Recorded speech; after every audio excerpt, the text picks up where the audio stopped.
नमस्कार, मैं हूं अभय शुक्ला और आप देख रहे हैं केकेडी न्यूज। उत्तर प्रदेश में एक बार फिर से बुलडोजर माफियाओं के लिए काल बनकर कहर बरपा रहा है। सूबे में कई जगहों पर अवैध निर्माण को बुलडोजर की मदद से गिराया गया।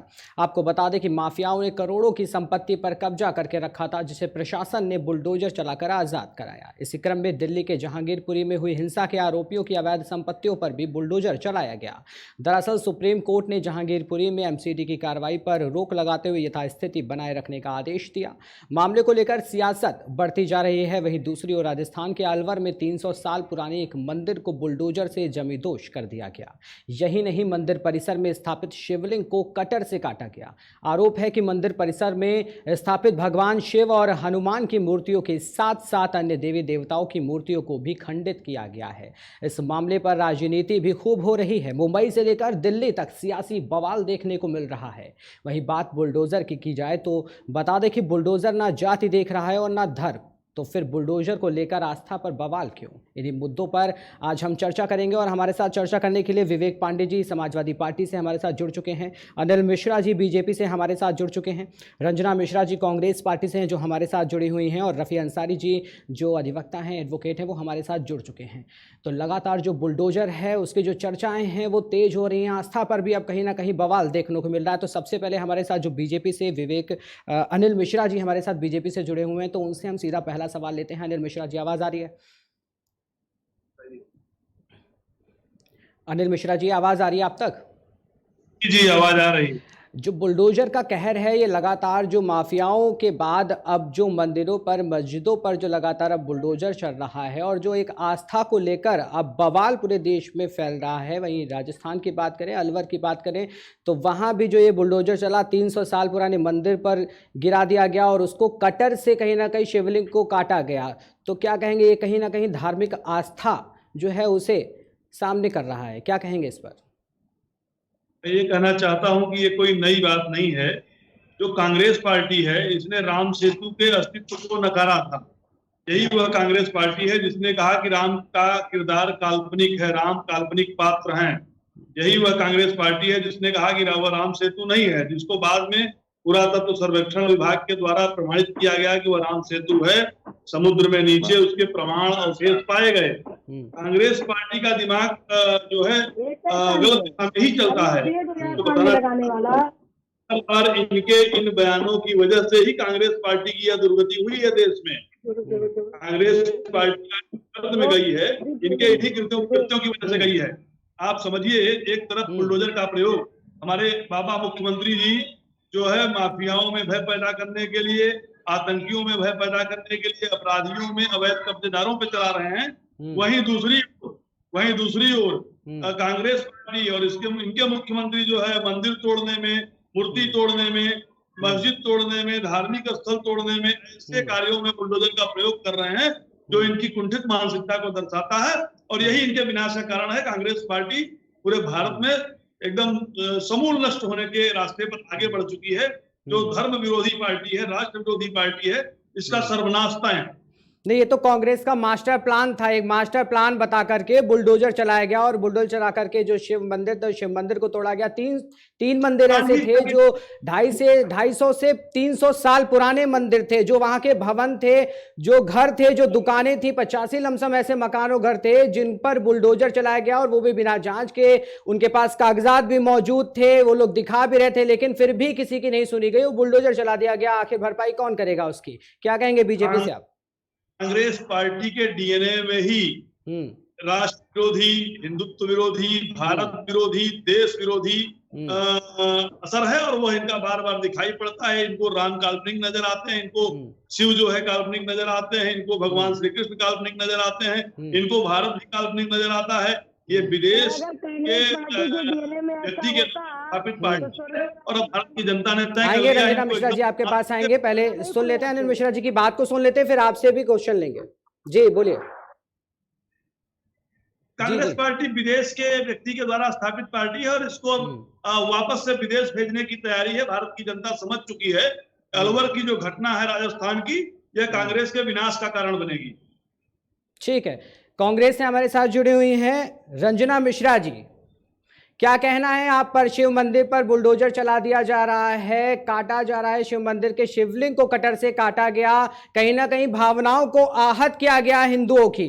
किस तरीके से आप इसको देख रही हैं, किस तरीके से जवाब देंगे इस बात को कि हिंदू देवताओं की जो मूर्तियां हैं उनको खंडित कर दिया गया? क्या कहना है इस पर आपका? रंजना मिश्रा जी। अंधी है, बहरी है, गूंगी है, हम्म। तो इनको ऐसा लगता है कि कांग्रेस के डीएनए में क्या है। ये कांग्रेस के डीएनए की बात कर रहे हैं। अब तब कांग्रेस के डीएनए में क्या तब कोई कमी नहीं थी जब स्वर्गीय राजीव गांधी जी ने राम मंदिर का ताला खुलवाया था। शिलान्यास एक बार होता है, लेकिन दोबारा फिर मोदी जी ने शिलान्यास किया।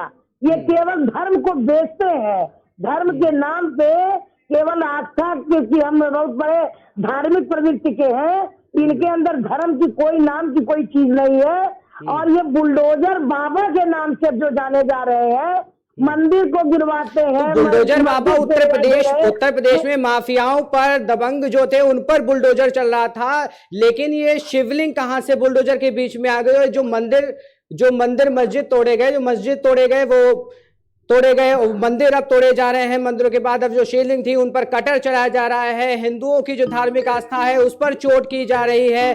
तो ये एक तरफ बाबा का बुलडोजर जो नाम था उत्तर प्रदेश में था, फिर मामा का बुलडोजर मध्य प्रदेश में हुआ। अब इसी को देख के कांग्रेस पार्टी क्या राजस्थान में शिवलिंग तोड़ने का काम करेगी? क्या मंदिरों को उजाड़ फेंकने का काम करेगी? नहीं, ऐसा कुछ नहीं है सर। इस तरह काम क्यों कांग्रेस पार्टी करेगी?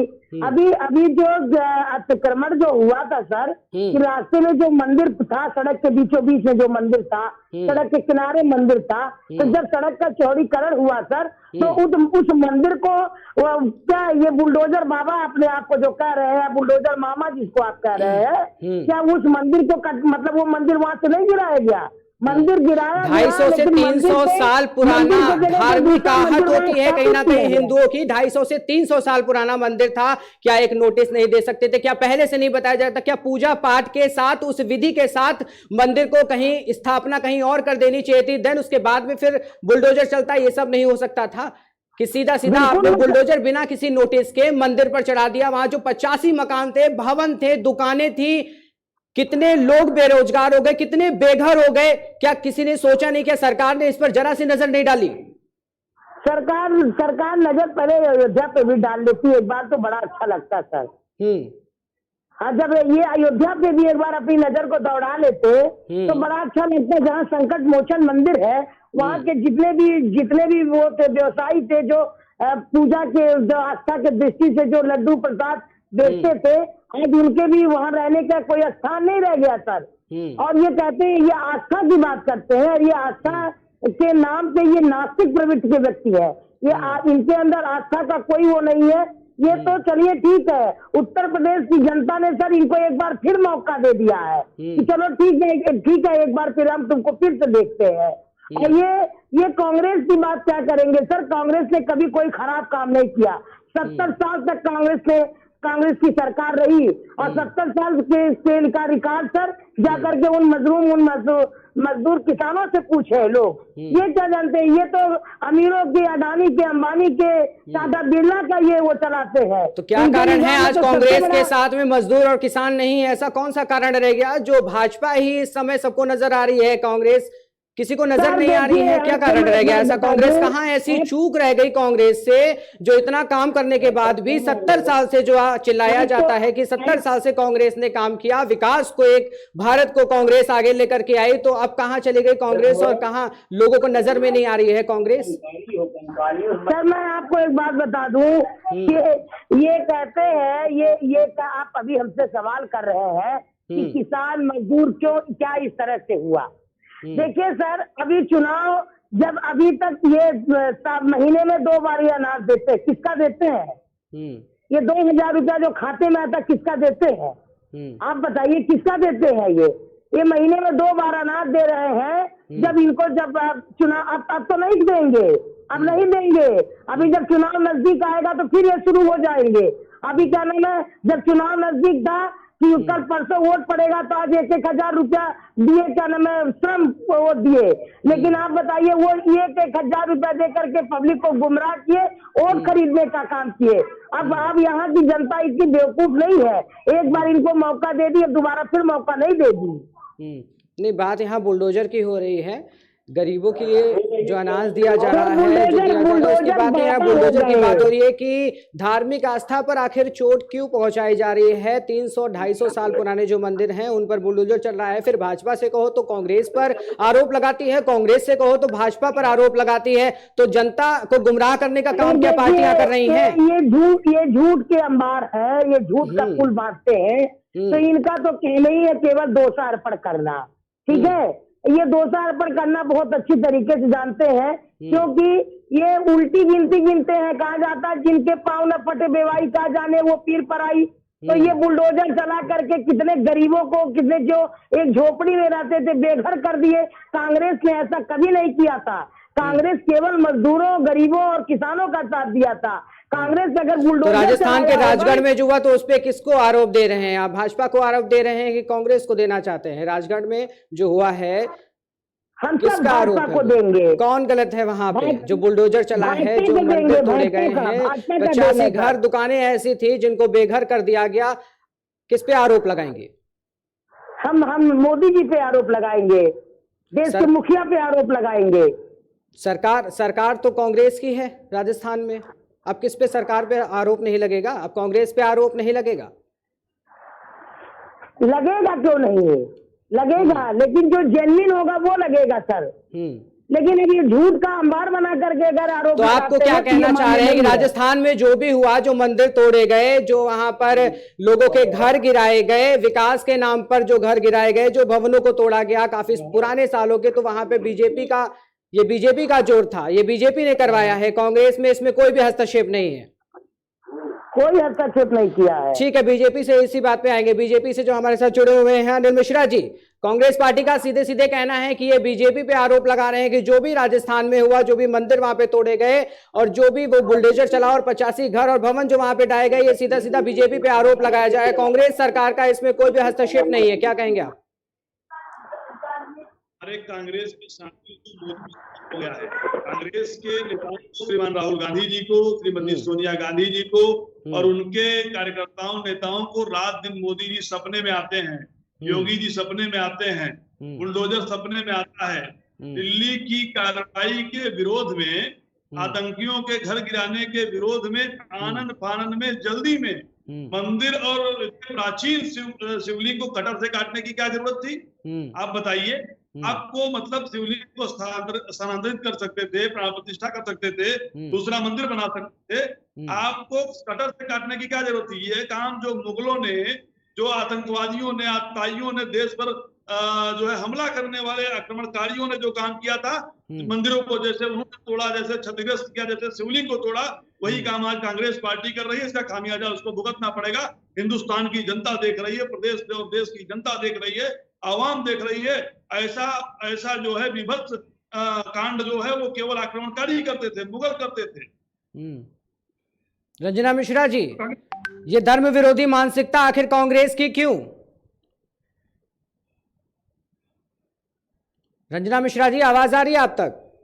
जी आ रही है। भाजपा जो है ये सवाल उठा रही है कि ये जो धर्म विरोधी मानसिकता है, आखिर ये कांग्रेस सरकार की अब क्यों? कांग्रेस सरकार की धर्म विरोधी मानसिकता हो ही नहीं सकती। उनके डीएनए में ही धर्म विरोधी मानसिकता नहीं है, उनके संस्कार नहीं है, ठीक है। अगर उनका संस्कार ऐसा होता तो आज विदेश से आई हुई सोनिया गांधी जी, राजीव गांधी जी से शादी की, यहाँ के संस्कारों में नहीं पल पाती। ये तो उनको कुछ कहने के लिए चाहिए ना सर। जब हाथ से पत्ता निकलने लगता है, अब इनको अपनी औकात पता चलने लग गई है। मैंने कहा ना, उत्तर प्रदेश की जनता ने इनको फिर एक बार मौका दिया। ठीक है रंजना मिश्रा जी, आएंगे आपके पास एक बार फिर। हमारे साथ समाजवादी पार्टी के विवेक पांडे जी जुड़े हैं। विवेक पांडे जी, आवाज आ रही है आप तक? बिल्कुल आ रही है। जो बुलडोजर आस्था पर जो बवाल मचाए हुए है, जो राजस्थान में जो घटना घटी थी, जो 300 साल पुराना मंदिर गिरा दिया गया, 250 से 300 साल पुराने ऐसे 3 मंदिर थे जो गिराए गए, जो 85 घर और भवन ऐसे थे जो काफी पुराने थे वो गिराए गए, तो किसको आप दोषी ठहरा रहे हैं, कांग्रेस या बीजेपी? देखिए, पूरे पैनल को, पूरे मंच को सदिदा धन्यवाद देता हूं मैं कि आप लोग इतने ज्वलंत विषय पे प्रखर मुखर होकर के यहाँ पर कुछ झूठे तथ्य भाजपा के द्वारा प्रस्तुत किए जा रहे हैं और कांग्रेस की नेत्री जो है उन्हें अपनी ही पार्टी की सत्यता का पता नहीं। मैं बड़ी जिम्मेदारी के साथ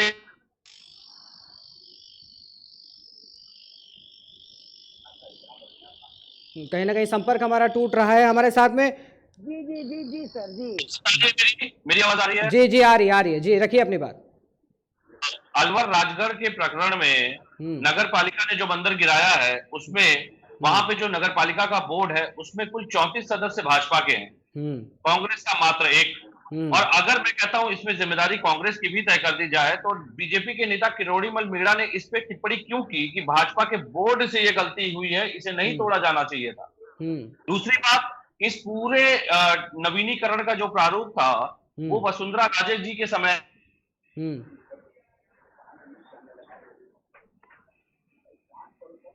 कहीं ना कहीं संबंध हमारा टूट रहा है। विवेक पांडे जी। जी जी सर, वो इशू है नेटवर्क का। नेटवर्क तो गड़बड़ कर रहा है। जी जी आ रही है आवाज। हेलो। जी जी जी जी रखिए अपनी बात रखिए। विवेक पांडे से संपर्क हमारा कहीं ना कहीं टूट रहा है। रफी अंसारी जी के पास चलते हैं, हमारे साथ अनिल मिश्रा जी। मेरा नेटवर्क कुछ गड़बड़ था, मेरी आवाज आ रही है? जी जी आ रही है, अब आवाज आ रही है आपकी। जी रखिए अपनी बात। तो मैं ये कहना चाहता हूं कि अगर ये वसुंधरा राजे जी के समय पे ये नवीनीकरण का प्रारूप तैयार हुआ था और वहां पे जो भाजपा के पूरा बोर्ड सदस्य और चेयरमैन जो है वो भाजपा के हैं, तो इसमें पहली बात जिम्मेदार कांग्रेस कहां से हो गई? मुझे लगता है कि दोनों ही राजनीतिक दल के जो प्रवक्ता बैठे हैं उन्हें थोड़ी सी जानकारी दुरुस्त कर दी चाहिए अपने अपने दलों के क्रियान्वयन की या कार्यप्रणाली की, क्योंकि केवल आकर के बखानने से, एक रटा रटाया स्वांग कहने से, एक रटा रटाया डायलॉग जो परंपरागत इनका चला आ रहा है कि भाजपा धर्म के हित में है, बाकी सब धर्म विरोधी हैं, तो भाई ऐसा है कि जब आपने राम मंदिर का शिलान्यास किया तो उस समय सैकड़ों मंदिर आपने अयोध्या में गिरा दिए, विश्वनाथ कॉरिडोर में आपने हजारों साल पुराने मंदिर गिराए। तो मुझे लगता है मंदिर गिराने की परंपरा जो है वो भाजपा, जब भाजपा मॉल बनाती है, भाजपा जब कंपनी राज के साथ मिल करके इंडस्ट्रियल कॉरिडोर की तरीके से एक धर्म स्थल को डेवलप करती है, तो ये तो इनकी पुरानी परंपरा है। तो ये लेकिन मंदिर बनाने के नाम पे तो हमें लग रहा है 2017 का जो चुनाव था वो भी मंदिर बनाने के नाम पे, तो 19 का जो चुनाव उसके बाद में हुआ वो भी मंदिर बनाने के बाद के चुनाव पर हुआ। तो ये बीजेपी मंदिर तोड़ने का काम कब से करने लगी अगर बनाने के नाम पर वो चुनाव लड़ती है? तो मंदिर के चंदों के हजारों करोड़ के घोटाले का आरोप तो संत समाज ने लगाया, जिसमें भाजपा ने आज तक जांच तक नहीं करवाई।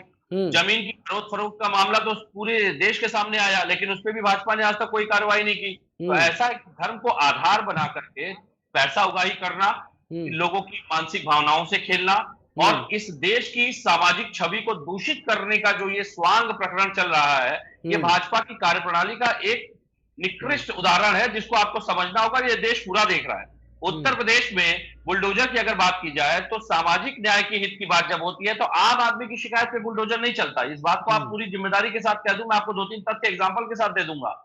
और बात जब राजनीतिक प्रतिद्वंदिता की आती है, बात जब राजनीतिक हानि की होती है, बात जब वोटों के ध्रुवीकरण की होती है, तब ये बुलडोजर इनका जरूर चलता है। लेकिन आज तक आप देख लीजिए, बुलडोजर केवल और केवल सीमित, चिन्हित और विशेष लोगों पे चलाया गया। अगर आम आदमी की जमीन, आपकी जमीन, मेरी जमीन पे किसी का कब्जा हो जाए और आप शिकायत कर दीजिए, तो वहां पे भाजपा के अधिकारियों के कानों में ना मुझे लगता है कि तद्रा उनकी जाग जाती है, वो सो जाते हैं। आम आदमी की समस्याओं से उन्हें सरोकार नहीं है। ये बुलडोजर राजनीतिक रसूख का प्रमाण बनता जा रहा है। सामाजिक न्याय इससे स्थापित नहीं हो रहा है। आम आदमी की शिकायत पे आम आदमी की ही घरों को जमीजोत किया जा रहा है। ठीक है, आखिरी जवाब लेते हैं अनिल मिश्रा जी से, बीजेपी से। अनिल मिश्रा जी, समाजवादी पार्टी से ये आरोप लग रहा है कि जो ये भाजपा का बुलडोजर है ये सीमित और चिन्हित जगह पे सिर्फ चलता है, ये समाज के हित में काम नहीं कर रहा है। राजस्थान में किसका बोर्ड है ये भी पूछ लीजिए, मंदिर किसने जी जी बिल्कुल बिल्कुल, नगर पालिका बोर्ड की कहीं ना कहीं जो कुमार विवेक जी हैं वो आरोप लगा रहे हैं कि जो राजस्थान में हुआ वो नगर पालिका बोर्ड का न कहीं कहीं जिम्मेदार है वो, तो क्या कहेंगे आप? माफी क्यों मांग रहे हैं भाई? जी हाँ ठीक है, अनिल मिश्रा जी जवाब। मैं अपने समाजवादी साथी को बताना चाहता हूं कि आप लोग ही कहते थे उत्तर प्रदेश में कि रामलला हम आएंगे, मंदिर वहीं बनाएंगे, तारीख नहीं बताएंगे। हमने तो तारीख भी बता दी, शिलान्यास भी किया है, मंदिर बन भी रहा है। आप लोगों ने आरोप लगाया चंदा चोरी का, पूरा ओपन मामला है, प्रदेश की जनता ने उसका जवाब आपको दे दिया। अभी तक आपको समझ में नहीं आया।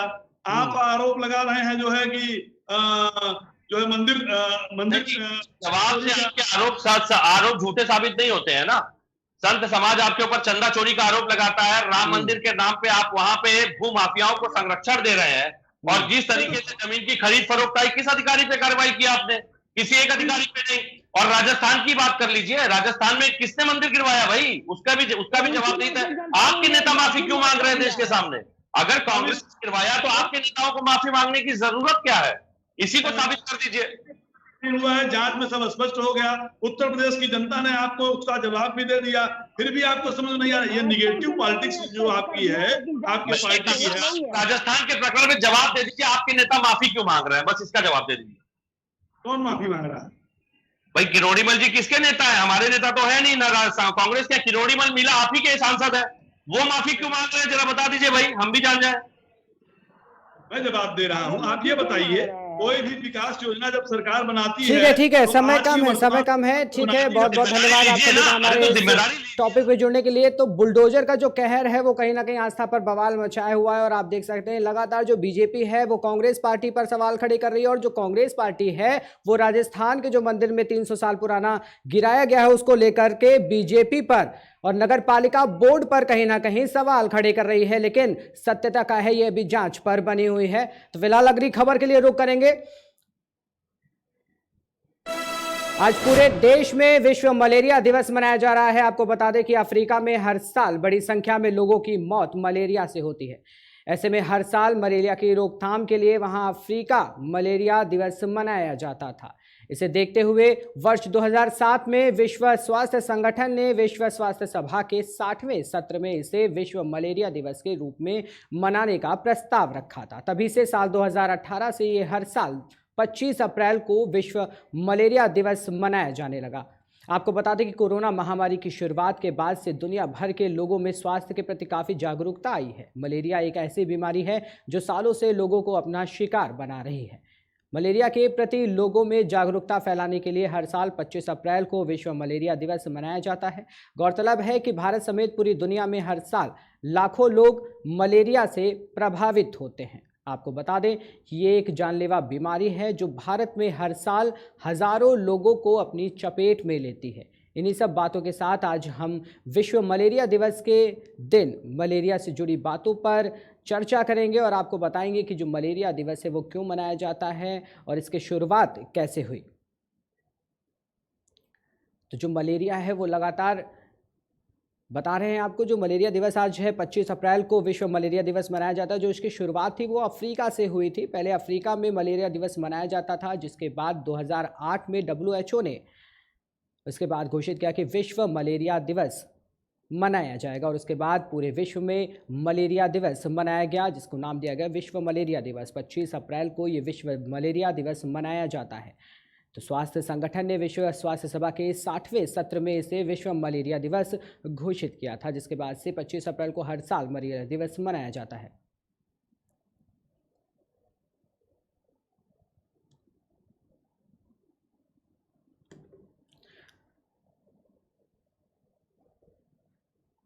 तो हमारे साथ इसी खबर पर डॉक्टर RK पांडे जी जुड़ चुके हैं और पंकज त्रिपाठी जी भी हमारे साथ जुड़े हुए हैं। डॉक्टर पंकज त्रिपाठी जी, तो हम जानेंगे कि जो मलेरिया दिवस मनाया जाता है, विश्व मलेरिया दिवस, वो कैसे शुरुआत हुई और कब से इसकी शुरुआत हुई।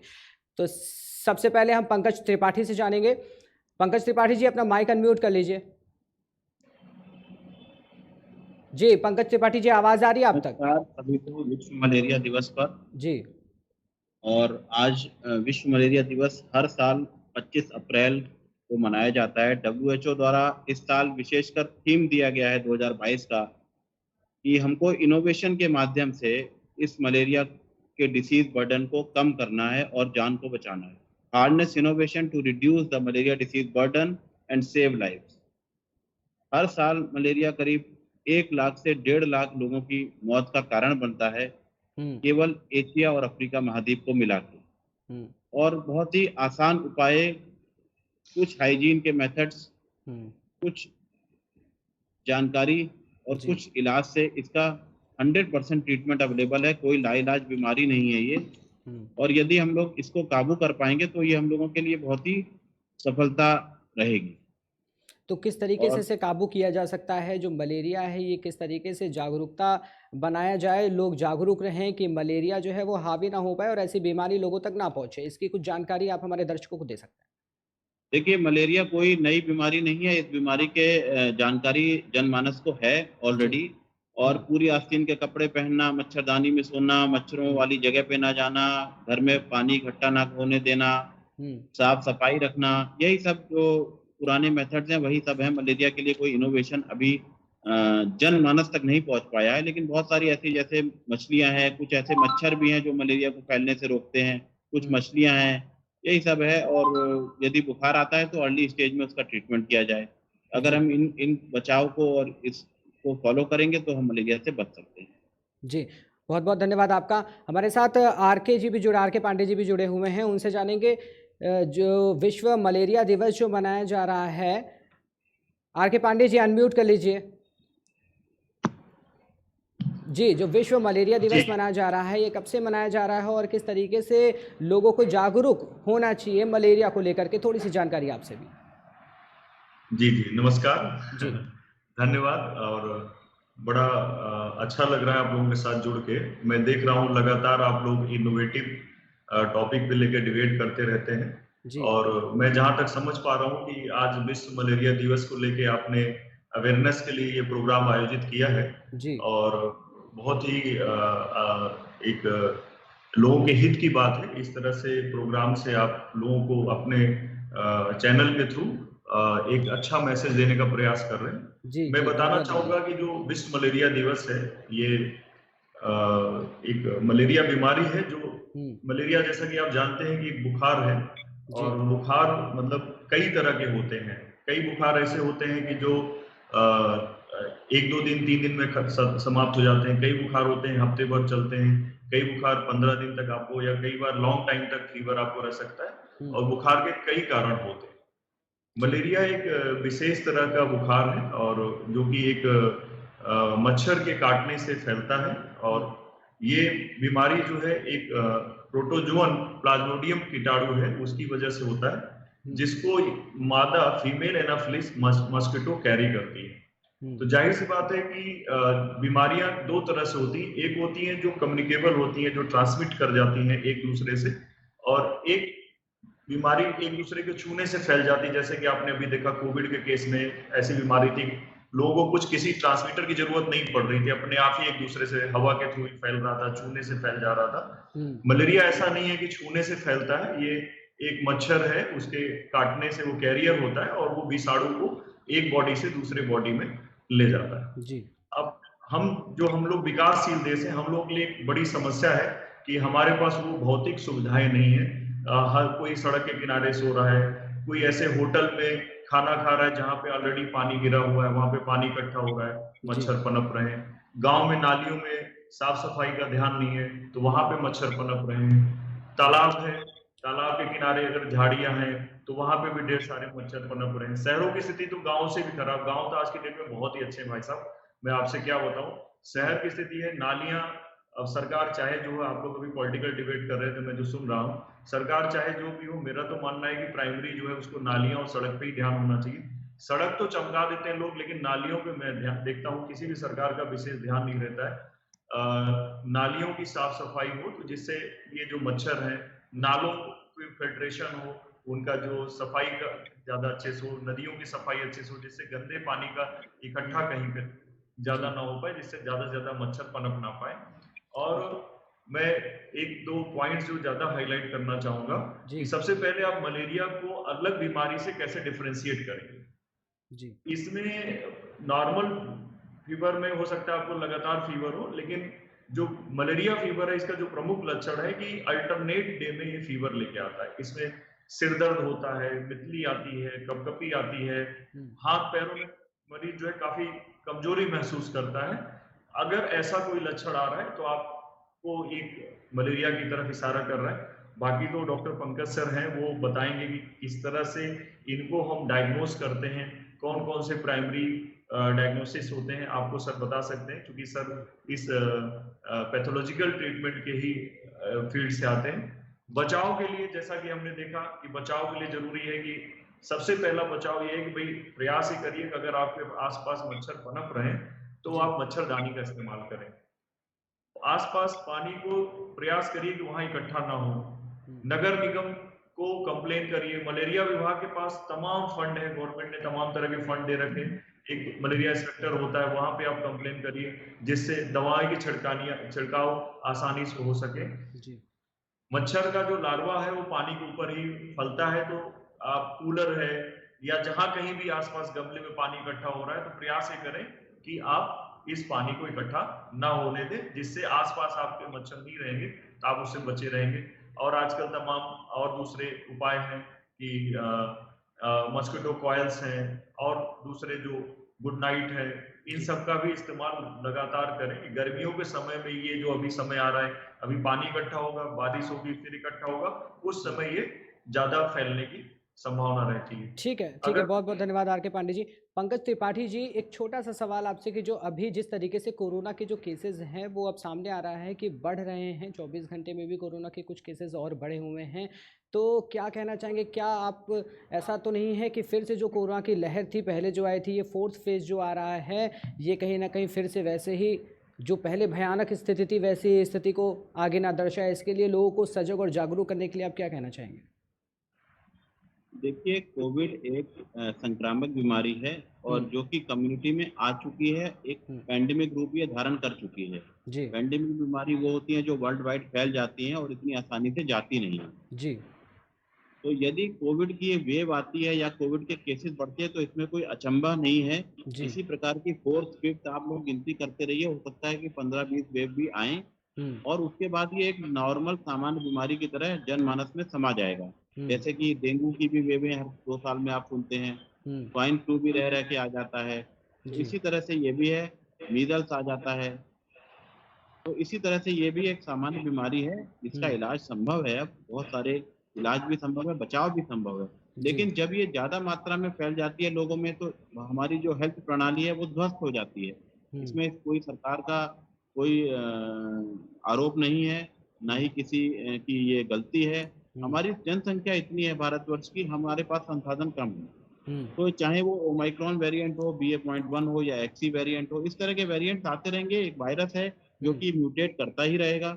सही समय पे हमें उसकी डायग्नोसिस करनी है, बचाव के लिए मास्क पहनने हैं। जो भी आप लोग सभी को इतनी जानकारी हो गई है कि क्या से क्या बचाव करना है, बस उसको करते नहीं है। जानकारी सबको है, हमें यहाँ टीवी चैनल के माध्यम से जानकारी नहीं देनी है कि आप कैसे कोविड को बचाएं जी। सरकार ने कम से कम हजारों करोड़ रुपए केवल जानकारी के लिए ही खर्च कर दिया है। उसके बाद भी यदि आप मास्क ना पहने, जानकारी को ना लेना चाहें, तो कोई भी ऐसी दवाई नहीं है कि जो आपके खोपड़ी में उसको फिट कर दे, पहली बात। दूसरी बात है, बहुत सारे लोग 200 करोड़ से ज्यादा वैक्सीन हिंदुस्तान में लगाई जा चुकी है।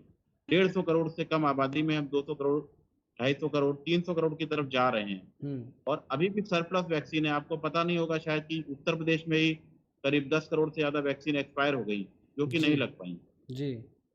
लोग अपने आप से नहीं जाते हैं, उनको मोटिवेट करना पड़ता है। अभी बच्चों में घर घर जाके सरकार लगवाने का प्रयास करेगी, तब देखिएगा आप घर में भी लोग मना करेंगे कि हमको नहीं लगानी है वैक्सीन।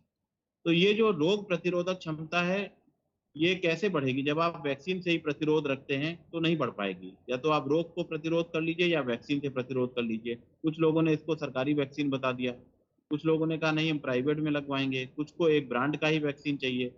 मुझे लगता है कि इन सब चीजों से हमारी बीमारी और तेजी से पनपेगी। ठीक है पंकज त्रिपाठी जी, एक सवाल आपसे और लेंगे कि राज्य सरकार जो है अब वो घर घर जाकर बूस्टर डोज लगा रही है, तो क्या ये बुजुर्गों को बूस्टर डोज लगाई जा रही है? कितनी महत्वपूर्ण है ये बूस्टर डोज जो घर घर जाकर के लगाई जा रही है, कितना सही है ये? जी बिल्कुल, बहुत सही है और बहुत महत्वपूर्ण है। लेकिन ये बुजुर्गों के लिए तो बहुत अच्छी सुविधा है, लेकिन अगर अन्य लोगों के लिए भी ऐसा करना पड़ा भविष्य में तो ये उनके लिए बहुत बड़ी दुर्भाग्य की बात है कि पढ़े लिखे मनुष्य या नहीं भी पढ़े हैं, 2 पैर उनको भगवान ने दिए हैं, अगर वो अपने ही बचाव के लिए वैक्सीन नहीं लगवाना चाह रहे हैं, सरकार को उनको जबरदस्ती लगवानी पड़ रही है, तो इससे बड़ा दुर्भाग्य हिंदुस्तान का या भारतवर्ष का नहीं होता। ठीक है, बहुत सरकार बहुत द्वारा ये निश्चय ही बहुत अच्छा कदम है। ठीक है, समय का अभाव है। पंकज त्रिपाठी जी बहुत बहुत धन्यवाद। हमारे साथ में डॉक्टर पंकज त्रिपाठी जी जुड़े थे और R K. Pandey ji, doctor R K. Pandey ji हमारे साथ जुड़े थे, जिन्होंने तमाम जानकारी दी, विश्व मलेरिया दिवस के बारे में भी जानकारी दी और साथ ही साथ कोई जो संकट है, जो कोरोना संकट है, वो कोरोना संकट से भी कैसे बचा जाए उसकी भी जानकारी दी और किस तरीके से प्रिकॉशंस लेनी चाहिए मलेरिया से बचाव के लिए, कोरोना से बचाव के लिए मास्क का उपयोग करें, सोशल डिस्टेंसिंग का भी उपयोग करें, जिससे आप पूरी तरीके से इन रोगों से बचाव कर सकते हैं। तो अगली खबर की ओर रुख करेंगे। राज्य में कोयला संकट के बीच जिले में अघोषित बिजली कटौती की शिकायतें बढ़ती जा रही हैं। खासकर ग्रामीण इलाकों में बिजली गुल होने की समस्या सामने आ रही है। भीषण गर्मी के बीच बिजली की आंख मिचौली लोगों को काफ़ी परेशान कर रही है। बिजली कंपनी से शिकायत करते हैं तो हर बार तकनीकी खराबी का हवाला दिया जाता है, मेंटेनेंस के नाम पर बिजली गुल रहती है। वही बात शहरी इलाकों की जाए तो अगर आपको बता दें कि शहरी इलाकों में हालात बेहतर तो हैं, मगर गांवों में इन दिनों लोगों को बार बार बत्ती गुल होने की समस्या से जूझना पड़ रहा है। जिले के अलग अलग क्षेत्रों में कहीं दिन भर में 1 से 2 घंटे तो कहीं बिजली की बराबर आवाजाही की शिकायतें हैं। इससे भीषण गर्मी में लोग बेहाल हो रहे हैं। ग्रामीणों का कहना है कि शहरी क्षेत्र में बिजली गुल होने की अधिक समस्या नहीं है, मगर गांव की बात करी जाए तो गांव में बीते कुछ दिनों से समस्या बढ़ गई है। देखिए इस रिपोर्ट में कि स्थानीय प्रशासन की लापरवाही के चलते कैसे ग्रामीण क्षेत्र के लोगों को इस भीषण गर्मी में अघोषित बिजली कटौती से दिक्कतों का सामना करना पड़ रहा है।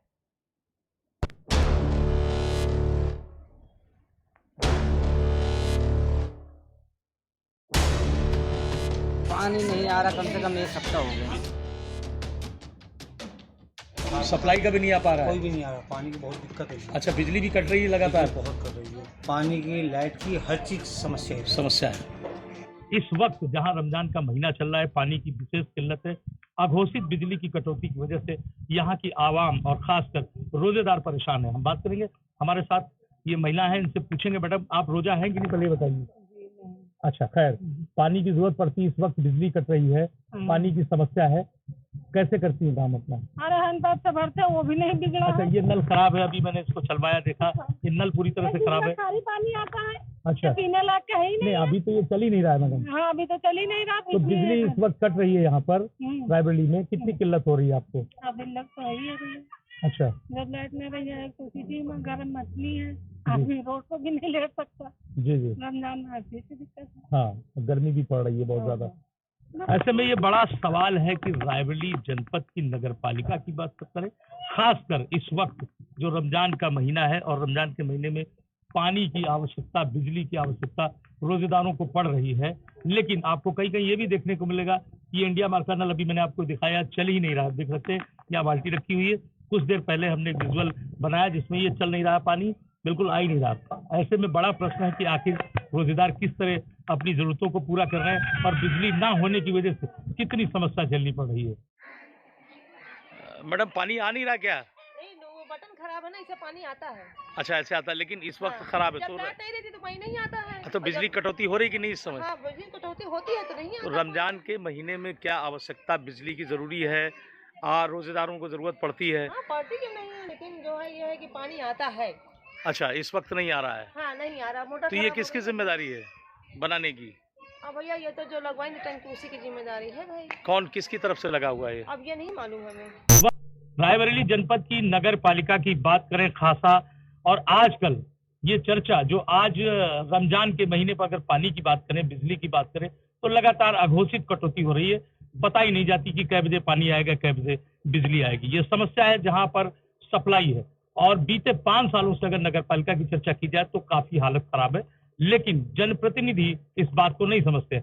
हम आपको खालिसाहट के इस पीछे मोहल्ले खिन्नी तल्ले के पीछे आए हुए हैं और लोगों से रूबरू हो रहे हैं, बात कर रहे हैं कि आखिर रमजान के इस पाक महीने में जहां रोजेदारों को पानी की जरूरत है, बिजली की जरूरत है, वो नहीं है। हम बात मैडम, आप ये बताइए, पानी आ रहा है कि नहीं इधर? नहीं, पानी तो आवत है, मगर जौन पहले 3 बजे पानी छोड़त रहे। हाँ, अब जौन हवे कहूँ 7 बजे आवत है, कहूँ 6:30 बजे आवत। अच्छा, हाँ, बिजली कटती है मैडम? हाँ, दिन भर में 3-4 बार जाती, रात में भी जाती है। अच्छा, हाँ। तो समस्या हो रही है जी। आप रोजे से हैं? हाँ। अच्छा, तो पानी पहले रमजान के पहले पानी आ रहा पानी था? बढ़िया आता था, अब तो इतने टाइम बहुत अच्छा जना खराब पानी आ क्या रहा लग रहा है आपको इस वक्त क्यों काटी जा रही बिजली? है। यही रमजान की वजह से। अच्छा, तो रमजान में तो बिजली देनी चाहिए। देनी चाहिए मगर कहाँ दे रहे हैं कैसे से अच्छी। अच्छा, किसको जिम्मेदार मानती हैं आप? अरे जिम्मेदार क्या कहेंगे हम लोग। अच्छा, और भी लोग हैं, बात करेंगे। मैडम आप बताइए, बिजली आ रही कि नहीं? आप बता दो, बिजली आ रही कि नहीं? नहीं, लाइट नहीं आ रही। लाइट नहीं आ रही। आप रोजे से हैं, पानी की जरूरत पड़ती है, बिजली की आवश्यकता रहती है। हाँ। बिजली रहती तो पानी आएगा, समस्या है। पानी नहीं आता सही से यहाँ। जब बिजली समय से नहीं आएगी, सप्लाई आपके समरसेबल लगा हुआ है? नहीं सही लाइट सप्लाई का है, सप्लाई वाला पानी। समस्या आप लगातार देख सकते हैं। लोग हैं, हम जानेंगे और पूछेंगे कि आखिर बिजली की कटौती से, खासकर इस रमजान के महीने में, मुकद्दस महीने में जहां बिजली की बड़ी आवश्यकता है और रोजेदारों को पानी की जरूरत है, बहुत सारी जरूरतें हैं। हम बात करें बिजली की कटौती की, पानी की कटौती की और बहुत सारी अगर बातें। रायबरेली की नगर पालिका है और हम इस वक्त खड़े हैं रायबरेली जनपद के खाली सहाट मोहल्ले के पीछे और हम बात करेंगे कि पानी की जहां एक तरफ खासी आवश्यकता इस वक्त रोजेदारों को भी पड़ रही है और बिजली की कटौती होने से शाम को रोजे खोलने की बात करें, रोशनी की बात करें, पानी की चर्चा करें तो बामुश्किल खासी किल्लत झेलनी पड़ रही है। हमारे साथ कुछ लोग हैं, हम चर्चा करेंगे, इनसे बात करेंगे कि आखिर इस वक्त बिजली की कटौती का जो हाल है वो लगभग रायबरेली जनपद के शहरी क्षेत्र के शहरी इलाकों में काफी हद तक मुश्किल झेलनी पड़ रही है और लोग हैं हमारे साथ, कुछ रोजेदार भी हैं। हम ये जानना चाहेंगे कि आखिर इस वक्त बिजली कट रही है और कितनी मुश्किल आपको उठानी पड़ रही। सर, इस वक्त जो बिजली की कटौती हो रही है रायबरेली में, आप देख रहे हैं कितनी किल्लत हो रही है। रोजे में नमाज के वक्त पानी की आवश्यकता है, वजू करने की आवश्यकता है, ऐसे में कैसे आप मैनेज करते हैं? ये बिजली कटौती जो है, अघोषित बिजली कटौती, ये जो है बहुत ही गलत हो रही है जी। अगर इनको कटौती करनी है तो बता दें कि इतने समय से इतने समय तक जो है बिजली हम नहीं देंगे, तो जो है हम लोग अपना इंतजाम करके रखें। पानी की दिक्कत तो होती है, जब जो है मोटर जो है चलाना पड़ता है तो पानी जो है मस्जिदों में जो है पानी खत्म हो जाता है। अगर समय ये निर्धारित कर दें कि हमको जो है 1 घंटे काटनी है, 2 घंटे काटनी है, तब तो थोड़ा सा ठीक रहेगा। और अघोषित बिजली कटौती होने से बहुत ही रोजगारों को और नमाजियों को बहुत ही कठिनाइयों का सामना करना पड़ रहा है। सर, हमारा सवाल ये है कि जिन घरों में सबमर्सिबल नहीं लगा हुआ है, सप्लाई का ही पानी है, उसी पर निर्भर है, तो ऐसे में तो बहुत प्रॉब्लम हो रही है। सप्लाई वालों में तो बहुत ही दिक्कत है, बहुत ज़्यादा दिक्कत है। समरसेबल जिनके यहाँ लगा है उनको तो भाई ठीक है, जब लाइट आएगी तो पानी आ जाएगा, लेकिन सप्लाई वाले जो है एक टाइमिंग होती है सप्लाई की, नगर पालिका जो है अपने टाइम से पानी छोड़ती है और फिर बंद कर देती है। इसमें तो बहुत ही ज़्यादा दिक्कत हो रही है। फर्रुखाबाद के कस्बा नवाबगंज में, जहाँ पर हम बात करेंगे बिजली के मुद्दे को लेकर। यहाँ पर बिजली की कटौती हो रही है, बताया जा रहा है कि 18 घंटे की जगह पर सिर्फ 6 घंटे बिजली मिलती है, जिससे कि किसान में काफ़ी आक्रोश है और किसान का कहना है कि बिजली पूरी आनी चाहिए, जिससे कि अभी बिजली जो आ रही है उससे फसल सूख रही है, जिससे किसान को काफ़ी नुकसान होने जा रहा है। इसी को लेकर के हमारे साथ में बहुत से लोग मौजूद हैं, उनसे हम बात करेंगे बिजली को लेकर के। दादा, क्या नाम है आपका? प्रमोद कुमार मित्रा। अच्छा, जो बिजली को लेकर के समस्या आ रही है क्या है? देखिए, अभी 2 महीने पहले भारतीय जनता पार्टी की सरकार बनी है और चुनाव से पहले जो वादे किए गए थे कि किसानों को सिंचाई के लिए बिजली मुफ्त मिलेगी, लेकिन मैं समझता हूं कि आप मुफ्त बिजली की तो छोड़िए, आप खेतों में चल के देखिए क्या पोजीशन है। हजारों बीघा मक्का की फसल सूखकर ख़त्म होती जा रही है। मुफ्त की तो बात छोड़िए, पैसे से भी बिजली नहीं मिल रही है और सरकार ने दावा किया था कि ग्रामीण क्षेत्रों में 18 से 22 घंटे बिजली दी जाएगी, लेकिन आप देख सकते हैं 2 से 3 घंटे तक बिजली आ रही है, वो भी 2 फेस आ रही है, जो कि हमारे किसी काम की नहीं है। इसलिए पूरे आप इस क्षेत्र को देख सकते हैं खुद नज़र डालकर कि पूरी फसल जो है इस समय जो है पकी हुई है और पानी के अभाव में सिंचाई पर्याप्त न मिलने के कारण वो समाप्त होती जा रही है। तो यहाँ पर सरकार की ये बहुत बड़ी विफलता है, उनको अपना जनता से किया हुआ वायदा निभाना चाहिए। 18 घंटे की जगह हम कहते हैं 15 घंटे ही बिजली दे दो। सिंचाई या मुफ्त की बात कह रहे हैं, हम कहते हैं 1 रुपया यूनिट ज़्यादा ले लो, कम से कम हमारी फसल इस तरीके से तो नुकसान नहीं होगी। बिल्कुल अपने वादे से सरकार मुकर रही है। इन भैया का कहना है कि जो सरकार ने वादा किया था कि 18 घंटे बिजली मिलेगी, लेकिन ऐसा नहीं आ रहा है, सामने नहीं आ रहा है। और एक वादा और किया अभी जो सरकार बनी है कि बिजली मुफ्त, लेकिन बिजली मुफ्त की तो बात छोड़िएगा, बिजली पूरी आ ही नहीं रही है। बिजली 18 घंटे की जगह पर 6 घंटे भी मिल रही है, उससे भी किसान का भला नहीं हो पा रहा है। तो हमारे साथ में और भैया मौजूद हैं, इनसे भी बात करेंगे। दादा क्या इज्जत खां, आपके गांव में जो बिजली है किस तरीके से आ रही है? अरे बहुत कम आ रही, ना के बराबर आ रही है। तो काफ़ी समस्या होती है। बहुत समस्या, परेशानी बहुत ही। मक्का बिल्कुल मुरझा गई, सूख रही है, ऐसे समझ लो जैसे बत्ती बन गई है। तो क्या मांगे? क्या मांग ये है, बत्ती मिलना चाहिए, 15 घंटे मिलना चाहिए, फ्री ना मिले तो पैसे से तो मिले। आपने प्रशासन से गुहार लगाई, जो मतलब विद्युत विभाग के अधिकारी जो हैं उनसे आपने अरे वो सुनते कहाँ, क्या कहा? वो ये कहते हैं बस हाँ हाँ कर देते हैं, उसके बाद काम ही नहीं करते। अच्छा, हमारे साथ और भैया मौजूद हैं, इनसे दादा क्या नाम है आपके गांव की जो समस्या आ रही है बिजली को लेकर? क्या? अरे बिजली की समस्या काफ़ी चल रही है। बिजली कितनी आ रही है? अरे 5-6 घंटे मुश्किल से चलती है, वो भी कट कट के चल रही है। 5-6 घंटे बिजली आती है, क्या उससे आप लोग फसल की जो कटाई होती है क्या कर पाते हैं? अरे भराई नहीं हो पा रही, आधी मक्का सूख रही है, किसी को पानी जा रहा है खेत में, किसी के नहीं जा रहा है। क्या नाम है? बिजली कटौती को लेकर क्या समस्या आ रही है? हमें क्या समस्या आ रही है? आपका खेत तो आ रहे हैं ना। नहीं, बिजली कटौती है या नहीं है? कटौती कुल्ले है। कितनी रात में कितने टाइम तक सकते हैं? अब चली जाएगी 6 बजे के लगभग 7 बजे, और फिर भाई आए 11 बजे आवे, 12 बजे आवे, और कभी कभी 1 बजे आते, कभी कभी 1 बजे। हाँ 4-5 घंटे की कटौती हो जाती है। हाँ 5 घंटे खूब आराम से हो जाता है। अच्छा, गर्मी लगे तो रात में लाइट की कटौती हो रही है क्या? हाँ बिल्कुल हो रही है। आपके जो दुकान में फ्रीजर लगे हम चार्ज होताते हैं नहीं पाते? एक दिन बिल्कुल नहीं, गाँव में ठंडे में वो माल यार लौटते हैं। क्यों लौटते हैं? अरे लो दिया था, क्या मांग रहा है? काम देना चाहिए, 24 घंटा बत्ती आना चाहिए। अच्छा, हाँ कितनी आती है? 24 घंटे को कहाँ चल पा रही? कितनी देर? 12 घंटे चल रही सही है। रात में बिजली पूरी आती है सही से? देर में कटी आते रात में। अच्छा, बिजली को लेकर के क्या समस्या है? बिजली नवाबगंज में बहुत भ्रष्टाचार अधिकारी है, यहाँ आती ही नहीं है। 2-2-2.5 घंटे आती है बिजली की, पूरे 24 घंटे केवल 2-2.5 घंटे। मैंने माननीय योगी जी से भी शिकायत की है। समय फसलें जली जा रही हैं, मक्का है, मूंगफली है, सब बेकार रही जा रही है। हमारे साथ और भी भैया बिजली को लेकर के क्या? बिजली की समस्या और इस विषय में मैंने कई बार अधिकारियों से बात की है। अधिकारी जो है उनके काम कोई करने को तैयार नहीं है, जबकि किसान इतना बर्बाद हो रहा है, उसके मक्का भी फसल रही है, मूंगफली की फसल रही है, और इस समय अगर फसल सूख गई तो वो बर्बाद होता है। अधिकारियों से जब पावर हाउस में जाकर के आपने बात की? नहीं, मैंने फोन से बात की, एक बार गया भी था। पावर हाउस में इसलिए नहीं जाते हैं कि वो लोग मुकदमा लगा देते हैं खाली में, कहीं हमारे कार्यकर्ता मुकदमा भी लग चुका है स्कूल में। तो अकेले में बात करेंगे, तो देखते हैं कितने धरना देंगे। तो इन भैया का कहना है कि अगर बिजली सही नहीं आती तो हम लोग धरने पे भी बैठेंगे और सरकार के खिलाफ आवाज़ उठाएंगे कि अगर बिजली आनी चाहिए तो सही से आनी चाहिए, जिससे कि किसान की जो फसलें हैं वो सही तरीके से